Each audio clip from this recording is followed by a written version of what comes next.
Boom!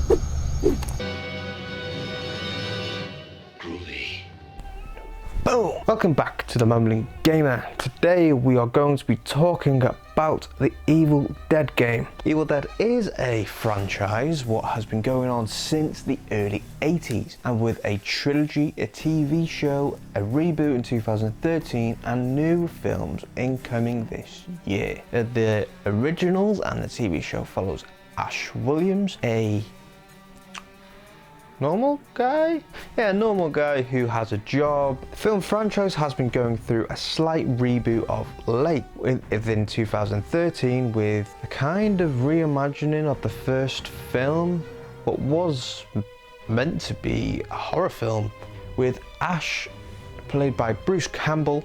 If you don't know, is the guy who punched himself in the face in Doctor Strange's Multiverse of Madness, and Ash, Bruce Campbell, did say that he was never returning to the role again. But within the video game universe, we have seen the return of Bruce Campbell as Ash as a voiceover, as he did say he was getting too old to play it live action, so you might even see more after this, hopefully. So let's all hail to the king and get started. Hail to the king, baby.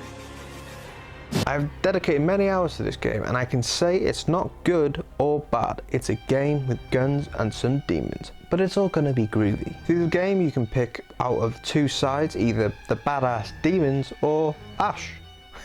Actually, it's not just Ash, it's all different characters throughout the franchise. You also get to pick out of other characters like Pablo. As we play through the survivors, you have a 1v4 kind of dynamic, as the demon is trying to kill you and you're just firstly collect the map pieces, and then either go after the Karen dagger, I'm calling it now, and also the pages of the Book of the Dead. If you don't know, the Karen dagger is a heavy part of the Evil Dead franchise.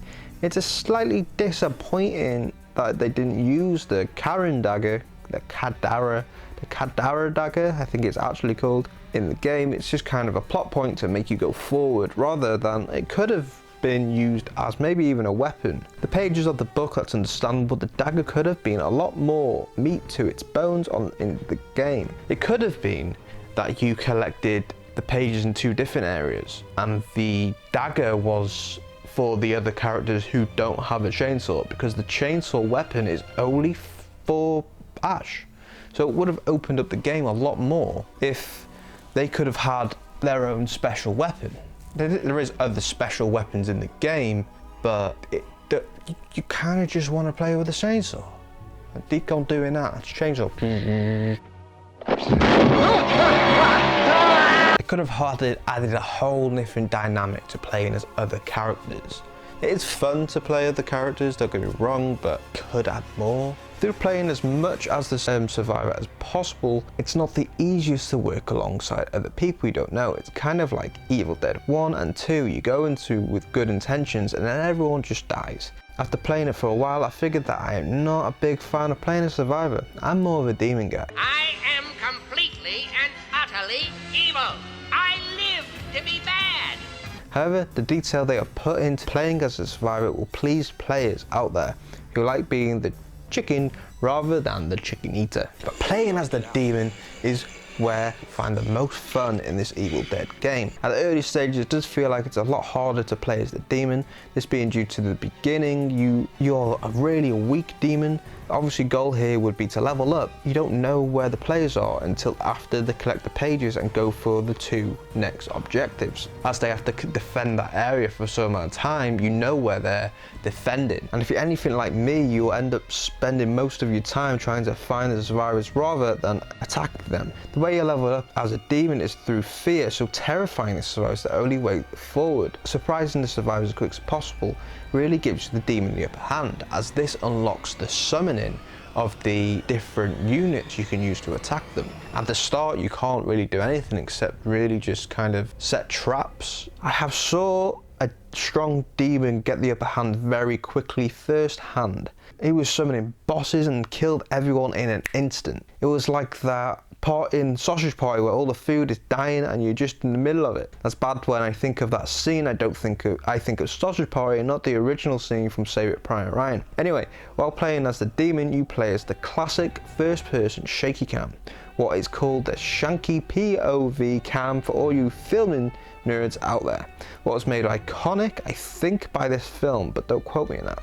As the demon, you hunt the survivors throughout the whole game, trying to kill them all. What you mostly do is through setting traps or summoning demons. At the beginning, it's not possible to summon demons, so terrifying survivors early as possible, quickly overwhelm them is really the goal. Overwhelm the enemy as quickly as possible before they kind of get a grip of what's going on. Terrifying them. Yeah, terrifying them. Even the players who playing. There's jump scares everywhere, like there's probably some amazing tips and tricks out there to how to find them, but I'm just having fun, flying about as a demon, living that dream Evil Dead demon life. As the demons, you can summon 3 different types of demons. The basic demon, the elite demon, and then the big bad boss demon. The big bad boss is usually like the main demon in the movie or TV show, like Evil Ash from Army of the Dead, the main electric one from the Evil and Dead TV show, and the big T zombie lady from from Evil Dead 2. Looking at playing as both survivors and demons, you are massively rewarded for the time you put into the game.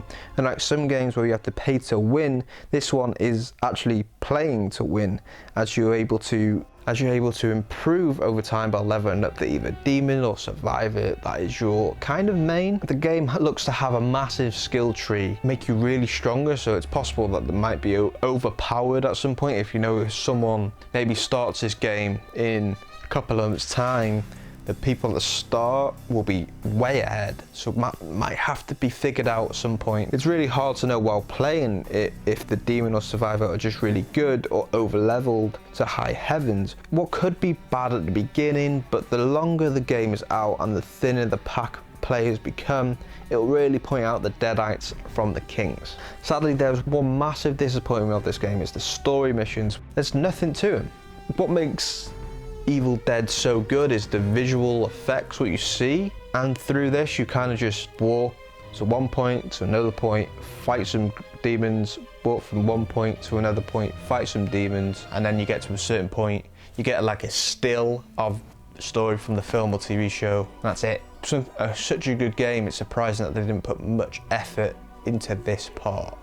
And this is how you unlock quite a few of the characters. You got Ash from the TV show like this, and there's going to be more of these in the future because it looks like there's 2 left, but it looks like this is how they're going to be unlocked. So these could be just 2 characters. It says coming soon on, but that's probably how we're going to unlock future characters. This could have been maybe added in DLC later down the line. We didn't need maybe all the characters at the start, and then these could have been upgraded to actually feel like we're playing an Evil Dead game, not just walking about. And there's no checkpoints as well. If you die, you die and have to restart again, and I despise that. It's also hard not to compare this to other 4v1 games out there, as there's a good amount of them have focused on horror franchises in the past.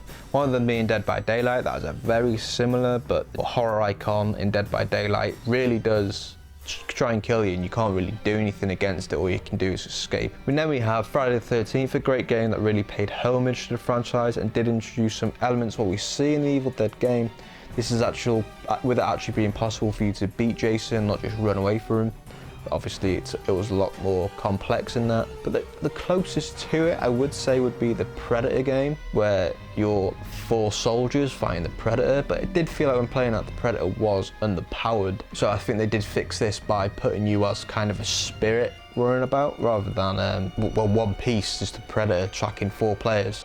And that's that. Evil Dead was a very groovy game. I hope you enjoyed the video, and I will see you on the next one. Please like and subscribe. Goodbye.